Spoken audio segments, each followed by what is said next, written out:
Shri Ram academy के online platform पर आप सभी का स्वागत है।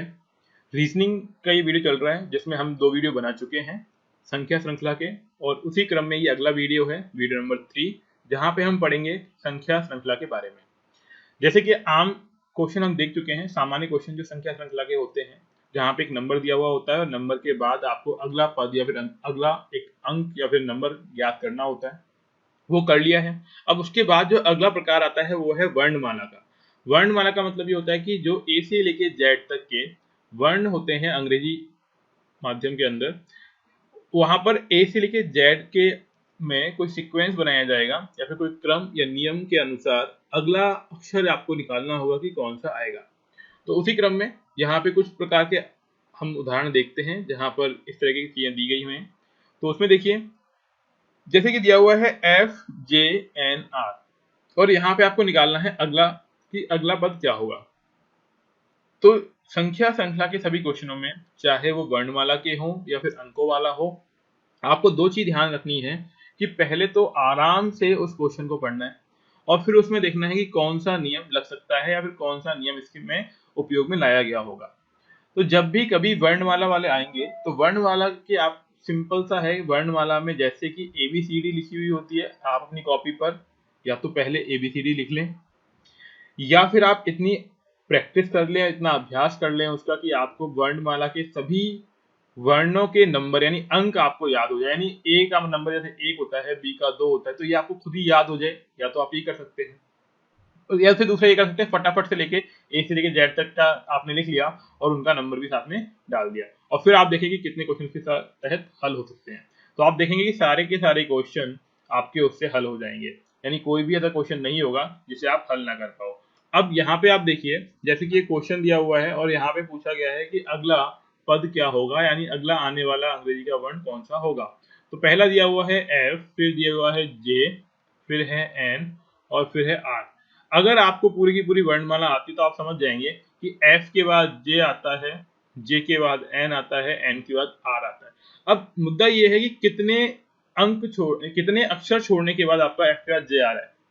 कहने का मतलब ये निकला कि यहाँ पे आपको देखना है कि अंतर कितना है, और अंतर कितना है तो आप देखेंगे F से लेके J के बीच में 4 का अंतर है, फिर J से लेके N के बीच में फिर से 4 का अंतर है। उसी की तरह से आगे बढ़ते हुए जाएंगे तो आपको दिखाई पड़ेगा कि हर बार आपका 4 का अंतर आ रहा है, और जब 4 का अंतर आ रहा है तो इसी प्रकार से R के बाद अगर उसमें 4 आगे बढ़ेंगे तो कौन सा आएगा, जो वर्ण आएगा वो आएगा V।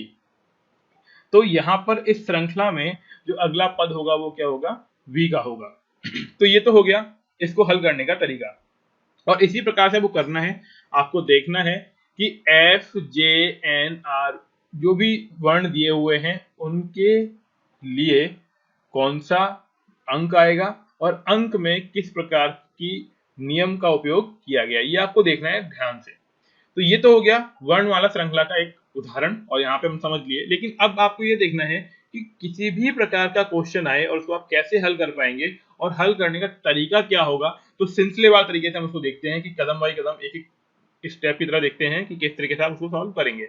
तो सबसे पहले जो यहाँ पे आपको ध्यान देना है वो ये ध्यान देना है कि अंग्रेजी वर्णमाला में कुल मिला के अक्षर या फिर वर्णमाला में जो टोटल ए से लेकर जेड तक होते हैं वो होते कितने हैं। तो आप सभी को मालूम होगा, बस मैं एक बार आपको थोड़ा सा याद दिला दूं कि कुल मिला के 26 वर्ण होते हैं ए से लेके जेड तक, और इनको इस तरीके से लिख लेना है आपको ABCDEFGHIJKLMNOPQRSTUVWXYZ। कोई नई चीज नहीं है, आपने बहुत बार लिखी होगी, हजारों बार लिखी होगी, लेकिन यहाँ पे लिखना इसलिए जरूरी है क्योंकि जब आप उसका क्वेश्चन हल कर रहे होंगे तो उस प्रश्न में एकदम से समझ पाना, एकदम से याद आना कि कौन सा अंक होगा उसके लिए, कौन सा नंबर उसके लिए होगा, जो वर्ण आपको दिया गया है वो पता लगाना थोड़ा सा मुश्किल हो जाता है। तो उससे बेहतर ये होगा कि आप पहले ही इसको लिख लें और लिखने के बाद आराम से उसको हल करें, जिसकी गलती होने की संभावना बिल्कुल भी ना हो। साथ ही साथ इनके नंबर भी लिख लीजिए कि कौन सा वर्ण किस नंबर पे आ रहा है। हालांकि इनको याद करने के तरीके भी होते हैं, हम आपको याद भी करवाएंगे, लेकिन वो आएगा आपका कोडिंग डिकोडिंग के अंदर, जहां पे हम एक प्रकार के अनुक्रम को दूसरे प्रकार के अनुक्रम में बदलते हैं, यानी कूट विकूट वाले टॉपिक के अंदर हम इसको डिटेल में पढ़ेंगे। अभी सिर्फ आपको ये ध्यान रखना है कि आपको ए से लेके जेड तक के वर्ण लिखने हैं और उनके नीचे उनका नंबर लिख लेना है। अब यहाँ पे कई प्रकार के क्रम होते हैं, जैसे कि एक होता है अभाज्य संख्याओं वाले कौन कौन से हैं वर्ण, तो अभाज्य संख्या वाले वर्ण ये हो गए। ठीक है, इसी प्रकार से आप आगे बढ़ सकते हैं कि अभाज्य संख्याएं कौन कौन सी हैं। तो ये मैं मार्क करता हुआ जा रहा हूँ, ये सारे के सारे हैं अभाज्य संख्याओं वाले वर्ण। जैसे कि आप समझ गए होंगे, ए बी, ए तो है नहीं, बी सी ई जी के एम क्यू एस, उसके बाद 20 21 22 सारे के सारे भाज्य होते हैं, फिर डब्ल्यू 23 और उसके बाद सारे के सारे भाज्य। तो ये अगर अंग्रेजी वर्णमाला की बात करें तो ये जो है नंबर जो मैंने मार्क किए हैं, जिनके ऊपर सर्कल किया है, गोला बनाया है, वो सारे के सारे कौन से हैं, जो है अभाज्य। इसी तरीके से ई जोटी करके बनाया जाता है, और जहां पर हम देखते हैं कि 5 10 15 20 नंबर पे कौन कौन सा रहा है। तो देखो 5 पे क्या है ई, 10 पे क्या है जे, 15 पे क्या है ओ, 20 पे क्या है टी, और y कितने पर है 25 पर। तो इनको याद कराएंगे हम आपको, बस अभी तो आपको ध्यान ही देना है कि आपको इस प्रकार से वर्ण लिख लेने हैं, और साथ ही साथ उसके नीचे उनका अनुक्रमांक यानी नंबर भी लिख लेना है, कौन से नंबर पर वो आते हैं। इससे होगा ये कि सामान्य क्वेश्चन जितने भी हैं वर्णमाला वाले, जहां पे आपको अगला वर्ण ज्ञात करना होगा एक श्रृंखला के अंदर, वो आपके आसानी से यहाँ पे हल हो जाएंगे। उसी क्रम में आगे उदाहरण देखते हैं, जैसे दिया हुआ है ए डी जी और जे। तो एक बार आप प्रयास करिए खुद अपने लेवल पर, इस ऊपर लिखा हुआ है ABCD और इसके आधार पर आपको इसका आंसर देना है। तो जैसे कि अपन बात करें तो ए का नंबर मैं यहाँ पे लिखता हूँ, जैसे ए डी जी और जे दिया हुआ है। तो देखिए ए का नंबर कितना है, 1 है, डी का नंबर कितना है, 4 है, फिर जी का नंबर कितना है, 7 है, फिर जे का नंबर कितना है, 10 है। अब आप इनमें देखिए कि क्रम किस प्रकार से व्यवस्थित किया गया है, क्रम का व्यवस्था का क्रम क्या होगा। तो देखो यहाँ पे क्या है, 1 से 4, यानी बात करेंगे 3 जोड़ दिया गया, 1 में 3 जोड़ा तो 4 आ गया, ऐसे ही 4 में 3 जोड़ा तो 7 आ गया, फिर 7 में 3 जोड़ा तो 10 आ गया। इसका मतलब ये हुआ कि आगे आने वाला जो अक्षर होगा, उस अक्षर के नंबर में अगर मतलब जो पहले वाले जे के नंबर में अगर हम 3 जोड़ देंगे, तो जो नंबर आएगा वो अगले वाले अक्षर का हो जाएगा। तो 10 में से 3 जोड़ा तो 13 बन गया। 13 के लिए कौन सा आएगा, 13 के लिए अगर आप इसमें देखेंगे तो कौन सा नंबर है, 13 के लिए एम है। इसका मतलब ये निकलता है कि यहाँ पे जो आंसर आएगा वो क्या होगा, एम होगा। तो एम है। आप देखो क्या आपके ऑप्शंस में जो आपको दिए गए हैं विकल्प, उन विकल्पों में एम है, हाँ बिल्कुल एम है। तो आपका आंसर क्या हो गया, ए। तो इस प्रकार से हमको ये हल करने हैं, और ये हल करने का तरीका रहेगा, आप इसी प्रकार से पहले शुरुआत में ऐसे ही प्रयास करेंगे, डायरेक्टली कूद के नहीं जाना है, और कूद के जाने में गलतियां होने की संभावना रहती है। जब आप अच्छी तरह से सीख जाएंगे तब आप इस प्रकार से पूछ सकते हैं, चीजों को छोड़ सकते हैं, सीधे सीधे कर सकते हैं। बट प्रारंभ में आपको एक एक कदम यानी एक एक स्टेप को फॉलो करना है। तो यहाँ पे मैंने बताया हुआ है, जैसे कि आपको डिस्क्रिप्शन में दिया हुआ है, ए डी जे जी जे सभी के आपने अंक लिखे, अंक आपने देखे कि 1 4 7 और 10 आ रहा है, 3 3 का अंतर है यानी 3 जोड़ने पड़ रहे हैं। तो अगला आने वाला अंक जो बनेगा वो 13 नंबर का होगा, और 13 नंबर पे कौन सा वर्ण आ रहा है, एम आ रहा है। तो इस प्रकार से आपको अंग्रेजी वर्णमालाओं की श्रृंखलाओं को हल करना है। आगे बढ़ते हैं, अगला है वर्णनात्मक श्रेणी क्रम। वर्णनात्मक श्रेणी क्रम का मतलब क्या होता है, होगा ये कि यहाँ पर कुछ अंग्रेजी के वर्णमाला के जो अक्षर हैं वो किसी व्यवस्थित क्रम में दिए होंगे, बार बार उनकी पुनरावृत्ति हो रही होगी, और पुनरावृत्ति होने के बाद आपको देखना होगा कि अगला आने वाला या फिर उनके बीच में अनुपस्थित जो वर्ण है वो कौन कौन से होंगे। इसे बोलते हैं वर्णनात्मक श्रेणी, यानी ABCD का कुछ क्रम व्यवस्थित करके लिखा गया होगा, बीच में कुछ गायब होंगे, और आपको पता लगाना है कौन सा उसका आंसर हो सकता है। अब इसको हल करने के कई सारे तरीके हैं, अनगिनत तरीके हैं। आपको सीखना यह है कि कौन सा ज्यादा उपयोग में आता है, कैसे आप जल्दी से उसको हल कर सकते हैं। ठीक है, तो इस प्रकार ये सारी चीजें होती हैं। कैसे हल होगा, हल करने का प्रकार क्या है यहाँ पे, जैसे कि पहले आप लिख लीजिए इनको कितने हैं, ये बी ए फिर खाली स्थान ए, फिर खाली स्थान नहीं है, फिर क्या आ रहे हैं, 2 अक्षर। तो कौन कौन से हैं वो देखते हैं, ए के बाद बी आ रहा है, फिर ए और ए, फिर खाली, फिर बी, और फिर ए और ए। अब अगर आप गौर से देखेंगे तो यहाँ पे कुल मिलाकर ए और बी 2 ही वर्ण दिए हुए हैं, उन्हीं को बार बार व्यवस्थित किया जा रहा है या फिर परिवर्तित किया जा रहा है, किसी क्रम में रखा जा रहा है। जब दो दो का है तो देखते हैं किस प्रकार से उसको हल कर सकते हैं। अगर मान लीजिए मैं कुछ इस प्रकार से, क्योंकि दो दो का जोड़ा है, मैंने यहाँ पे कुछ लाइन ड्रॉ कर दी है इस तरीके से, तो आप क्या देख पाएंगे, एक सामान्य समझ के अनुसार देखिए आप कि किस प्रकार से कर सकते हैं इसको। दो तरीके हैं, एक तो है हिट एंड ट्रायल, जैसे अपन बोलते हैं कि ऊपर वाले में से देखो ऑप्शन में क्या दिया हुआ है, जो ऑप्शन में दिया गया है उसी में से आप सॉल्व कर सकते हैं, या फिर कोई और तरीका। अगर यहाँ पे हम देखें इसको गौर से तो आपको दिखाई पड़ेगा कि एक बी आ रहा है और फिर दो बार क्या आ रहा है, ए आ रहा है, ठीक है। फिर यहाँ पर बी है, ए है और फिर कुछ बीच में खाली जगह है और फिर उसके बाद फिर से ए आ रहा है।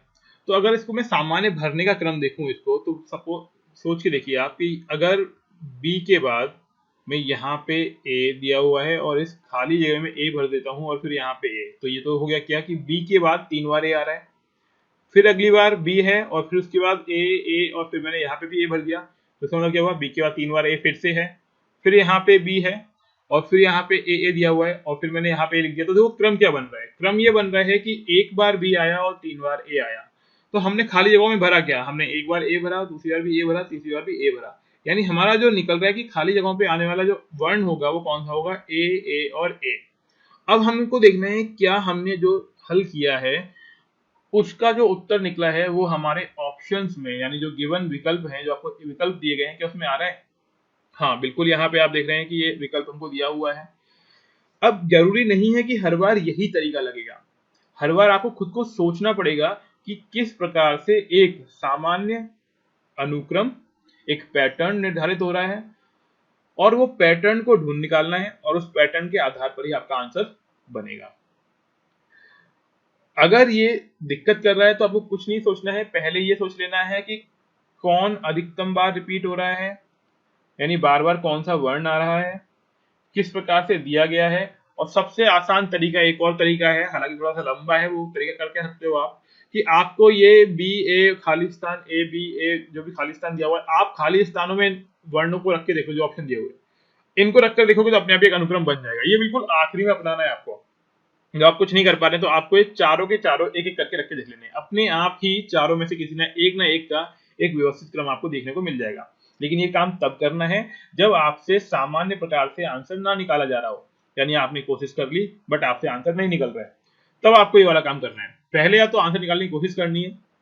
अब कई बच्चे ऐसे सोचेंगे कि नहीं भैया हम तो डायरेक्टली ऑप्शन करके कर सकते हैं। हाँ, अगर आपकी स्पीड अच्छी है, अगर आप जल्दी समझ सकते हैं तो ये वाला काम कर सकते हैं, कोई दिक्कत नहीं है उसके अंदर। लेकिन पहले आपको पूरा तरीका जान लेना चाहिए जो हम आपको भी बता रहे हैं। तो तरीका ये था जहां पे आप 2 या 4 के ग्रुप बनाएंगे। यहाँ पे मैंने क्या किया है, 4 4 का एक जोड़ा बना दिया है, क्योंकि यहाँ पे कुल मिला के जो टोटल वर्ण आ सकते थे मैंने उनको जोड़ा पहले। तो कितना है, 1 2 3 4 5 6 7 8 9 10 11 12।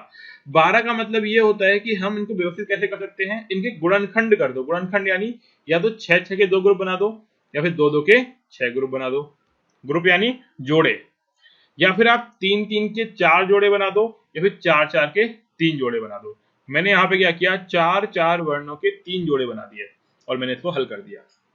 ये होता है सामान्य तरीका किसी भी इस तरह के क्वेश्चन को हल करने का, जहां पे आप पूरे के पूरे उनको काउंट कर लो, गिन लो कितने हैं वर्ण वहां पे दिए गए, और जितने वर्ण दिए गए हैं उनका गुणनखंड करके देखें। अगर वो एक सम संख्या है तो वहां पे आपको जोड़े जो बनाने हैं वो समझ में आ जाएंगे। 4 4 के जोड़े बनाने हैं, 3 3 के बनाने हैं, 2 2 के बनाने हैं, और ये एक बार में नहीं होगा, ये बार बार अभ्यास करने पर आप ये सीख पाएंगे। इस प्रकार के क्वेश्चन का बार बार अभ्यास करना है, और अभ्यास करने का अपने आप ही आप देखते ही समझ जाएंगे कि ये प्रश्न किस प्रकार से हल होने वाला है। तो ये था हमारा वर्णनात्मक श्रेणी क्रम। इसके बाद आगे बढ़ते हैं, तो आगे बढ़ते हुए देखेंगे अगले प्रकार कौन कौन से दिए हुए हैं हमारे। तो अगले प्रकारों में देखिए एक श्रृंखला दी हुई है, आपको बस अब क्वेश्चनों को हल करना है, क्योंकि श्रृंखला में ज्यादा नियम होते नहीं है। श्रृंखला वाले क्वेश्चनों में सबसे बड़ी बात यही है कि आप कितनी मेहनत करते हैं, कितने सारे क्वेश्चन करते हैं। आपने 100 200 500 कितने क्वेश्चन किए हुए हैं, जितने ज्यादा क्वेश्चन किए गए हैं उतनी ही आपकी स्पीड बढ़ेगी इसको हल करने की। और हम भी यहाँ पर कोशिश करेंगे कि आपको अधिक से अधिक क्वेश्चन करा दिए जाएं क्लास में। हमारे वीडियो लेक्चर में ही हम कोशिश करेंगे कि कम से कम 50 क्वेश्चन तो हम खुद ही करा दें आपको, जिससे कि आपकी एक सामान्य प्रैक्टिस तो बनी जाए। उसका आपके ऊपर निर्भर करता है कि आप कितने क्वेश्चन और कर लेते हैं। लेकिन यह है कि यहाँ पर क्लास में ही बहुत सारे क्वेश्चन कराए जाएंगे, आपको उनको ढंग से सीख लेना है। अगर आप उन पर भी ढंग से पकड़ बना लेते हैं तो आपके अंदर एक सामान्य समझ विकसित हो जाएगी इस प्रकार के क्वेश्चन को हल करने की। तो अब देखिए अगला जो क्वेश्चन है वो कैसे हल करना है। एक श्रृंखला दी हुई है, उस श्रृंखला में देखिए आप, दिया हुआ है पहले 2, फिर है 7, फिर है 27 और फिर है 107। तो जैसे कि हम जानते हैं, पहले बताया भी था कि यहाँ पे आपको देखना है कि अंतर किस प्रकार से बढ़ रहा है। अगर अंतर का हम देखें तो देखो 2 से 7 हो गए तो कितना बढ़ गया, 5 बढ़ गया। और 7 से ये 7 है और ये 7 से 27 हो गया, यानी कितना बढ़ गया, 20 बढ़ गया। फिर उसके बाद 227 से 107 हो गया, यानी कितना बढ़ गया, बात करेंगे आपको मालूम पड़ेगा तो कितना बढ़ गया, ये बढ़ गया है करीब 80। अगर ये 80 बढ़ गया तो आप देखो इनमें क्या एक क्रम दिखाई पड़ रहा है आपको कि जैसे 5 को हमने 4 से गुणा किया तो 5 चौक 20 हो गया, और 20 को हमने 4 से गुणा किया तो 80 हो गया, 20 चौक 80 होता है। इसका मतलब ये निकलता है कि अगला आने वाला जो होगा अंक आपका, उसमें 80 को 4 से गुणा करना पड़ेगा। तो 8 चौक कितने होते हैं, 32, 320। क्या कुछ ऐसा निकल सकता है कि उसमें और इसमें जो अंतर हो वो ऐसे कुछ गुणा करके निकल रहा हो? तो अगर गुणा करके निकल रहा है तो कितना हो जाएगा, 320 ये हो जाएगा, और पहले से दिया हुआ है 107, तो 107 में 320 आपने जोड़ दिए तो आपको क्या मिलेगा, ये हो गए 7, ये हो गए 2 और ये हो गए 427। अब इस प्रकार से हल करने के बाद आपको देखना है क्या 427 कहीं पे दिया हुआ है, हाँ दिया हुआ है, तो ये हमारा आंसर हो सकता है। तो देखोगे आप, ये मैंने सीधे ही कौन सा क्रम ले लिया, जहां पर आपको अंतर निकालना था एक बार, और फिर उन अंतर को भी देखना था कि अंतर के अंदर एक क्या नियम बन रहा है, और उस नियम के तहत ये हल होगा। तो ये तो हो गया तरीका। इसी को एक बार दोबारा से देखते हैं कि कैसे हल किया है। जिन बच्चों को समझ में नहीं आया होगा तो दोबारा देखिए। जैसे कि 2 है, 7 है, 27, 107, और अगला आपको ज्ञात करना है। तो आपने क्या किया, पहले अंतर निकाला। अंतर निकालेंगे तो अंतर निकालने पर हमको मालूम पड़ा कि यहाँ पे 5 का अंतर, 20 का अंतर, 80 का अंतर। तो आप समझ गए होंगे 5 के बाद अगला 20 कैसे आएगा, 20 के बाद अगला 80 कैसे आएगा। तो आपको मालूम पड़ा कि यहाँ पे गुणा करना पड़ेगा 4 से, और यहाँ भी गुणा करना पड़ेगा 4 से। तो 80 के बाद वाला जो अगला अंतर होगा वो भी कैसे आएगा, 4 से गुणा करके, और 4 से गुणा करने पर क्या मिला हमको, 320। और पहले से ही आपको मालूम है अंतर का मीनिंग, यहाँ पे इसको जोड़ना पड़ता है। तो 320 में आपने 107 जोड़ दिया तो आपका जो अगला पद होगा वो कितना आ जाएगा, 427 का। तो इस प्रकार से हम इसको हल करेंगे। पहले आपको अंतर निकालना था और अंतर में देखना था कि किस प्रकार का एक नियम बन रहा है। तो आपको समझ में आ गया होगा। अभी भी कोई दिक्कत है तो एक बार दोबारा से इसको देख लेंगे, और देखने के बाद आपको आराम से समझ में आ जाएगी चीज किस प्रकार से हमने इसको हल किया। ठीक है, अब अगला क्वेश्चन देखते हैं एक और, क्योंकि आपको बहुत सारे क्वेश्चन की प्रैक्टिस करनी है, और मैंने जैसे आपको बोला भी है कि हम खुद यहाँ पे आपको काफी सारे क्वेश्चन की प्रैक्टिस करा देंगे जिससे आपको कोई दिक्कत ना आए। तो पहले खुद सोचेंगे कि कैसे हल हो सकता है ये, फिर उसके बाद हम इसका उत्तर देखेंगे। हालांकि उत्तर सामने ही दिया हुआ होगा, आपके कोई समस्या नहीं आएगी, लेकिन पहले आप थोड़ा सोचेंगे। और देखो सोचने में प्रारंभ में गलतियां होंगी, तो गलतियां हो फर्क नहीं पड़ता, आपको बस प्रयास करते रहना है, और प्रयास करने पे आपको मालूम पड़ेगा कि इनको हल कैसे किया जाएगा। तो मैं यहाँ पे लिखता हूँ, जैसे कि दिया हुआ है 2, 3, 6, 15 और 42। अब ये आ कैसे रहा है उसके बारे में थोड़ा सोचते हैं। सबसे पहले जैसे मैंने नियम बताया आपको कि पहला नियम हम सोचते हैं कि हम इनका अंतर निकालें, और अगर अंतर की बात करें तो अंतर निकालो तो यहाँ पे कितना आ रहा है, 1, यहाँ पे कितना आ रहा है, 3, फिर आ रहा है 9, उसके बाद 42 में से आपने 15 घटा दिया है। तो 42 में देखो आराम से घटा लो, यहाँ पे 42 में से 15 घटाए, 2 में से जाएगा नहीं तो 12, 12 में से 5 गए तो 7, और फिर यहाँ पे कितना बचा, 2, यानी 27। अब इसको अगर आप 27 है ये, इसको अगर आप आराम से देखेंगे तो आपको मालूम पड़ेगा कि पहले 1 था, फिर 3 हुआ, फिर 9 हो गया, फिर 27 हो गया। इसका मतलब क्या निकलता है, पहले 1 को 3 से गुणा किया तो 3 बन गया। बात समझ आ रही है? फिर 3 है, 3 को हमने 3 से गुणा किया तो 9 बन गया। उसके बाद 9 को 3 से गुणा किया तो 27 बन गया।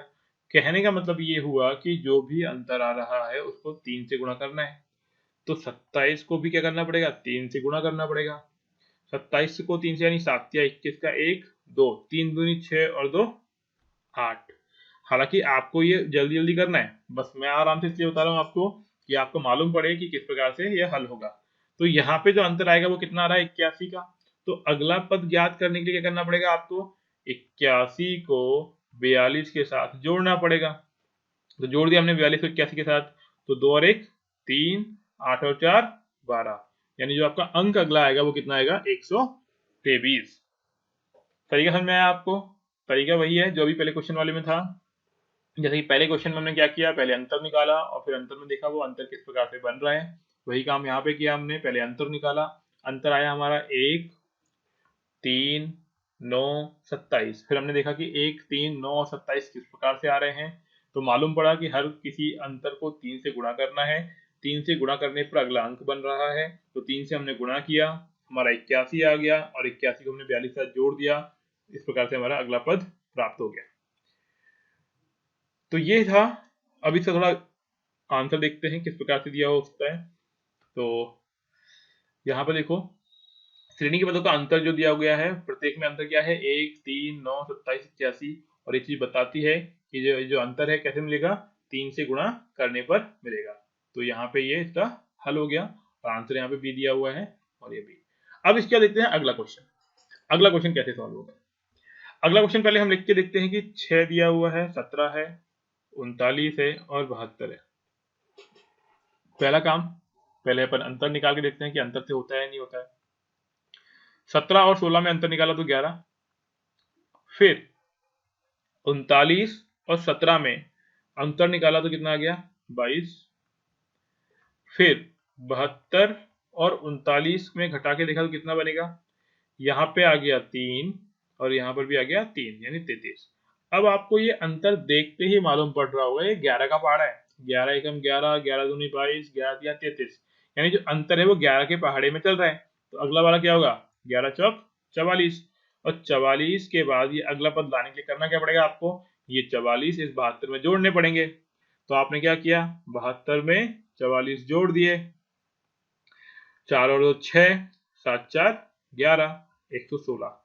तो इस प्रकार से जो आपका अगला पद आएगा वो कितना हो गया, यहाँ पे 116। बहुत सिंपल सा था। क्या किया आपने, पहले आपने अंतर निकाला और फिर अंतर में देखा कि वो अंतर किस प्रकार से आ रहा है। और यहाँ पे दिया गया अंतर 11 का पहाड़ा है, तो 11 का पहाड़ा 11 कम 11, 11 दूनी 22, 33 44। तो 33 से तो दिया हुआ है पहले से ही, तो अगला जो अंतर होगा वो क्या होगा, 44 होगा। और जब अंतर आपको मालूम पड़ जाए तो आप अगला पद आराम से निकाल सकते हैं। जब अंतर आपको मालूम होगा कि अंतर क्या है और आपको अगला पद निकालना है, तो बहुत सामान्य से तरीका है, क्या करना है आपको, इस अंतर को पुराने पद में जोड़ देना है। अगर आप अंतर को पुराने पद में जोड़ देंगे तो आपको क्या मिल जाएगा, आपको अगला पद प्राप्त हो जाएगा। तो करना क्या है, जैसे आपका अंतर निकलता है दिए गए पद में आपको उस अंतर को जोड़ देना है और जोड़ते ही आपका अगला पद आ जाएगा। तो इस प्रकार से इसका आंसर क्या हो गया, 116। तो ये समझ में आ गया होगा आपको। अब इसका एक बार रिटर्न में देख लेते हैं कि कैसे लिखा हुआ है। तो ये देखिए कि यहाँ पे आपने देखा 6 17 39 72 और 116, इसके बीच में अंतर क्या है, 11 का 22 का 33 का 44 का, जो कि मैं समझा ही चुका हूँ आपको। यहाँ पे इस प्रकार से लिखकर देने का मतलब ये है कि आप उसको एक बार दोबारा से देख सकें। प्रारंभ में जब तक आपकी अच्छी प्रैक्टिस नहीं हो जाती है तब तक आपको ऐसे बार बार देखना है। ऐसे बार बार देखने से होगा ये कि आपकी स्पीड बनेगी और धीमे धीमे जो आप सीख जाओगे तो आपको एक बार फटाफट से सॉल्व हो जाएगा, कोई दिक्कत नहीं आएगी उसके अंदर। तो ये हो गया। अब इसके आगे देखते हैं इसके आगे किस तरीके से दी हुई है चीजें। तो देखिए यहाँ पे 2 क्वेश्चन मैंने दिए हैं एक साथ, साइड में इनके आंसर भी दिए हुए हैं, लेकिन आपको पहले आंसर्स नहीं देखने हैं, खुद कोशिश करनी है कैसे क्वेश्चन हल होगा और हल होने के बाद किस प्रकार से उसको आप सॉल्व करेंगे। तो देखिए जैसे कि यहाँ पे एक क्वेश्चन दिया हुआ है, उस क्वेश्चन में क्या दिया है आपके पास, 2 है, 6, 12, 20 और 30। जैसे कि मैंने आपको बोला, सबसे पहला जो तरीका है आपका इस श्रृंखला को हल करने का, वो तरीका ये होना चाहिए कि आपको क्या निकालना है, अंतर निकालना है। और आपने अंतर निकालना शुरू किया तो आपको मालूम पड़ा 2 और 6 के बीच में अंतर क्या है, 4, 6 और 12 में अंतर क्या है, 6 का, 12 और 20 में अंतर क्या है, 8 का, और 20 और 30 में अंतर क्या है आपका, 10 का। तो आप इन अंतरों को देख के समझ सकते हैं कि पहले अंतर 4 का था, फिर 6 का हुआ, 10 का हुआ, 8 का हुआ और 10 का हुआ। इसका मतलब क्या है, अंतर 2 से बढ़ रहा है। तो अगला जो अंतर बनेगा वो कितने का बनेगा, 12 बनेगा। और जैसे कि मैंने आपको बताया था, जैसे ही आपको मालूम पड़ता है कि अंतर क्या है, उस अंतर को आप पुराने वाले पद में जोड़ दीजिए, तो आपका अगला वाला पद मिल जाएगा। तो आपने क्या किया, इस 30 को 12 के साथ जोड़ दिया तो आपको मिला 42। तो ये 42 ही क्या होगा, अगला पद होगा। ठीक है, तो इस प्रकार से ये हल होगा। इसका आंसर साइड में दिया हुआ है। पहले आपको आंसर नहीं देखना है, पहले खुद आपको क्वेश्चन से ट्राई करना है कि आप आंसर निकाल पाते हैं नहीं निकाल पाते हैं। उसके बाद आपको आंसर यहाँ पे देखना है। तो मेरे सारे क्वेश्चनों में मैं ऐसे ही करूंगा, पहले आपको क्वेश्चन दूंगा, अभी तो मैं रुक नहीं रहा हूँ, फिर मैं आपको 30 सेकंड का टाइम या फिर 1 मिनट टाइम दूंगा जिसमें आप उसको हल करेंगे, और हल करने के बाद ही आप उसका आंसर देखेंगे। क्योंकि अगर आप सीधे सीधे आंसर देखते रहे तो ये मैथ्स है। अगर आप एक तरीके से मैथ या फिर रीजनिंग या फिर जो आप समझते हैं कि ये दिमाग का काम है, अगर आपने दिमाग को यूज नहीं किया तो ये बिल्कुल गड़बड़ा जाएगा। ठीक है, अब आपको लग रहा होगा रीजनिंग में मैथ्स कहाँ से आ गई। हाँ, नंबर है तो मैथ्स है यहाँ पे, लेकिन वो हल हो सकता है बार बार अभ्यास करके। तो एक क्वेश्चन हो गया। अब दूसरे क्वेश्चन के बारे में देखते हैं, दूसरा कैसे है। तो देखिए, दूसरे में दिया हुआ है 4, 10, 28 और 82। तो जैसे कि मैंने आपको बोला हुआ था, सभी क्वेश्चनों में सबसे पहले क्या निकालेंगे, हम अंतर निकालेंगे। तो अंतर निकाला हमने, यहाँ पे कितना अंतर है, 6 का, फिर अंतर कितना है 18 का, फिर अंतर कितना है 54 का। अब ये अंतर आ किस तरीके से रहा है, अगर आप वो ढंग से देखेंगे तो आपको समझ आ जाएगा कि 6 को 3 से गुणा किया तो 18, 18 को 3 से गुणा किया तो 54। यानी कहने का मतलब ये है कि अगले वाले में जो अंतर आने वाला है वो 54 को 3 से गुणा करने पर आएगा। और अगर आपने 54 को 3 से गुणा किया तो आपको मिलेगा 162 यानी 162। और जैसे कि हम बता चुके हैं, जैसे ही आप अंतर ज्ञात कर लेते हैं तो अगला पद ज्ञात करना बहुत ही आसान है। क्या करना है उसके अंदर, जैसे ही आपको अंतर मिल गया, आप अंतर में पूर्व पद को जोड़ दीजिए तो आपको अगला पद मिल जाएगा। तो आपने क्या किया, 162 में 82 को जोड़ दिया तो कितना हो जाएगा, 244। तो इस प्रकार से आपका अगला पद जो होगा वो क्या होगा, 244 होगा। अब आप देख लीजिए कौन सा ऑप्शन आपका सही हो गया, बी। ठीक है, दूसरा जो विकल्प दिया हुआ था वो आपका करेक्ट आंसर यहाँ पे हो गया। तो इस प्रकार से ये से हल करना था। तो दोनों ही क्वेश्चन नोट भी कर लेने हैं आप लोगों को अपनी अपनी कॉपीज के अंदर, और ध्यान रखना है कि किस तरीके से हमने इसको हल किया। तो आपको इसी तरीके से लगातार वीडियो देखते रहना है। Thank you.